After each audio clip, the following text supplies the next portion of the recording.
how long have you been president of Sound Financial Group? President for, I think, 3 years. Okay, cool. Yeah. And So Paul and I met Paul, and he was already running Sound Financial Group, and I ended up joining him. And we were working inside of a larger financial institution under what we can call a franchise agreement. Oh. It's not perfect, but kind of like if you were going to start a restaurant with a big franchisor, they're supplying some back end support, some model, opening up a Chili's or something like that, right? Yeah, right. A McDonald's, whatever. White Castle. I wouldn't mind running a White Castle. Yeah, that'd be a little White Castle. I live not that far from one, and I haven't been to it since I've moved to Chicago. Really? Yeah. You need to get you some. They have Impossible Burger at White Castle now. They do. Which again, if it tastes good, I don't care. Right. So I became president in 2017.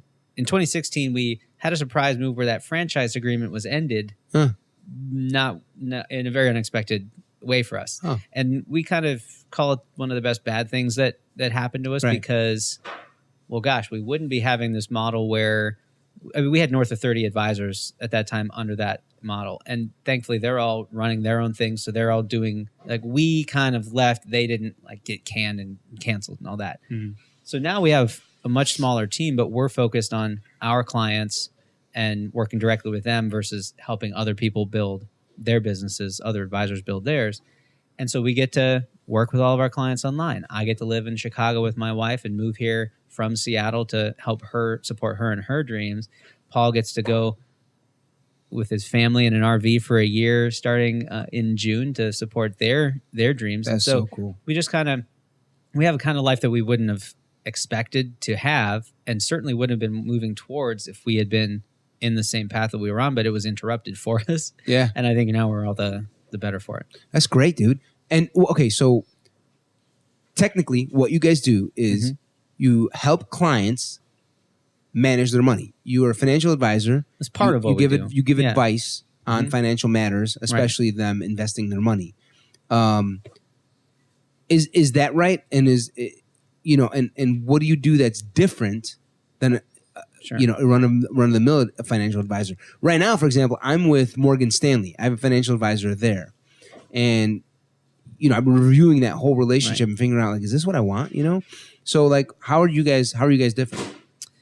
So when you say manage their money, most people are going to think of creating an investment account, which is part of it. But managing your money starts with the second that it lands in your bank account. What do you do with it from there? So cash flow is the right amount of cash going to the right place. Are we setting the right amount aside for the future to have the results that we want in the end?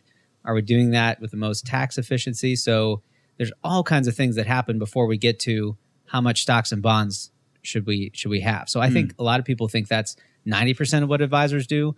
And that comes a little bit later in our process. And I think it's probably 20% of what we do. So the metaphor I like to use is of an architecture firm. So you're going to pay an architect to create a blueprint for your house. They're going to have all kinds of questions for you about what does this home need to do to support your life? What kind of lifestyle do you want to have? Do you need a home office? Do you need a home office? Do you need an area for the dog? Which way do you want to face so that the sun will come in over here? Lots of questions you wouldn't have even thought to ask to create the house that you want, and that's why they're the architect and the specialist. And so you pay them whatever you pay them. Their architecture $40,000, whatever that is. It's not cheap. No.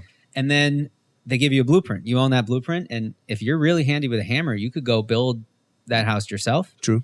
If you have a really good friend that you trust, you want to build it for you, just hand them the plans and they go do it. True. And then many architecture firms are design build firms where you can just walk down the hall to the in-house contractor, take it from the architect to the contractor and say, build it, and just seamless kind of one-stop shop. Right. So that's who we are.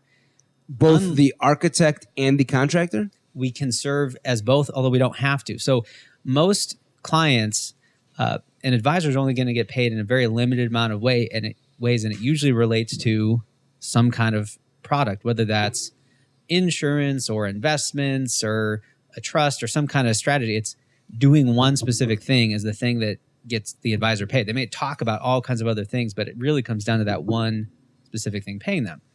Well, we work with a lot of entrepreneurs, a lot of business owners who want to pay for the services that they get and know what they're getting. And we think it's a pretty cool model too. So most of our clients start by writing us a check on the front end, Really? a consulting fee, if you will, to go through our design process to That get is that so.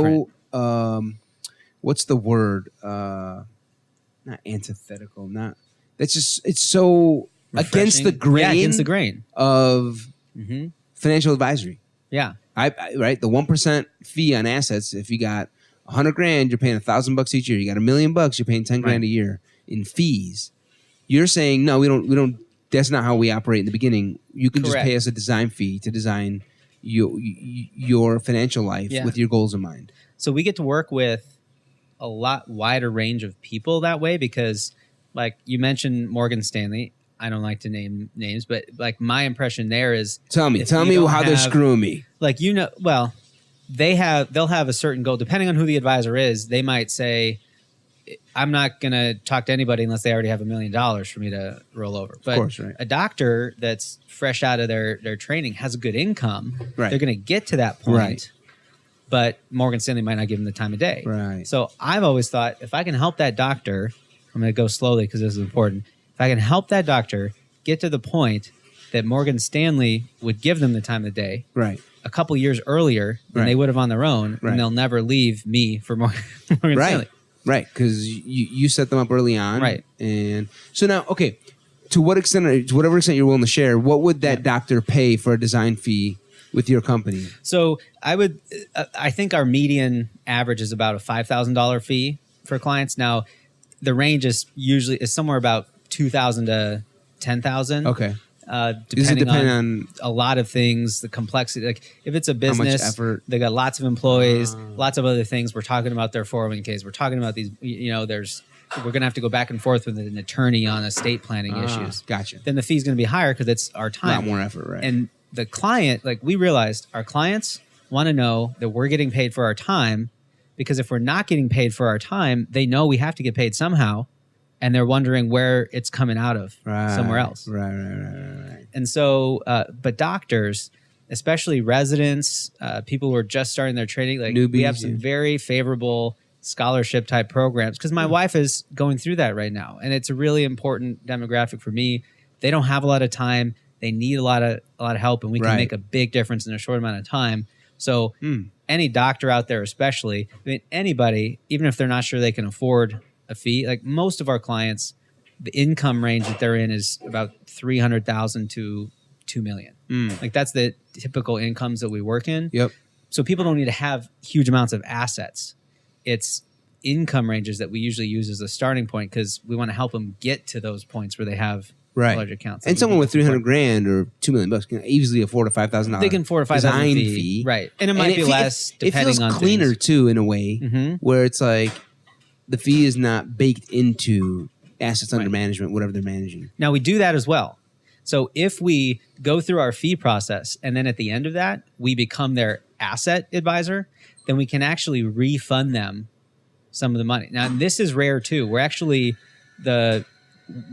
All of our regulation starts in the state of Washington because that's where we started. We're the first firm in the state of Washington to have a money back guarantee on our planning fee. A money back guarantee on your planning fee. Now, you're What does familiar that with the mean? investing world, so anything that says guarantee or money back Dangerous. sounds dangerous, right? Yeah. So it's not on investment performance. It can never be on investment performance. Of course. It's on we said we'd produce some results from you in our planning process, get you some education, get you a better situation. And if you don't think that happened, then first 6 months, you can, for whatever reason, ask for that money back. Wow. Because it is a new kind of relationship for clients too. So we want to make it easy for them to enter into that with, some kind of safety net for getting what they wanted out of it. Yep. And when we brought it to the regulators of the state of Washington, they were happy. They were like, oh, this sounds great for the consumer. We love this. And so we're like, great. Let's you do got it. that approved. Yeah. Nice. And then if we manage their assets, that also generates the fee. It could be 1%, something, whatever Yep. that might be based on the Yep. account size. Yep. And we can refund part of their initial check that they wrote us based on the fact that there's some overlap in the work that we need to do if all we were doing was investing their money to get to know them, to get right. So we didn't want to double charge anybody, but we wanted people to know that they didn't have to feel like sometimes folks will go through a process with an advisor that doesn't charge anything on the front end. They have 3, 4, 5 meetings. The more meetings they have, the more indebted they feel like. Totally. I've got to do so. I owe this person. And we didn't want to create that. Like, we wanted people to even Steven from the beginning. Yeah, even Steven. We've had clients who also have advisors with Morgan Stanley, because we might not be managing the money every time. They might be paying us to be the third party coming in to double check the work of their other advisor. And so we've made some recommendations that have conflicted with things that their other advisors said. But we're able to say, like, look, if you do this, yeah, we might make some more money, but you've already paid us for our time. So I'm not saying that we wouldn't like to earn more, but we're not sitting here feeling like you're going to cost us time if we don't get this done. Yep. Like, you've already paid us. You don't owe us anything. Right. Right. No Whereas indebtedness. if you don't do it, he says that it's pure negative.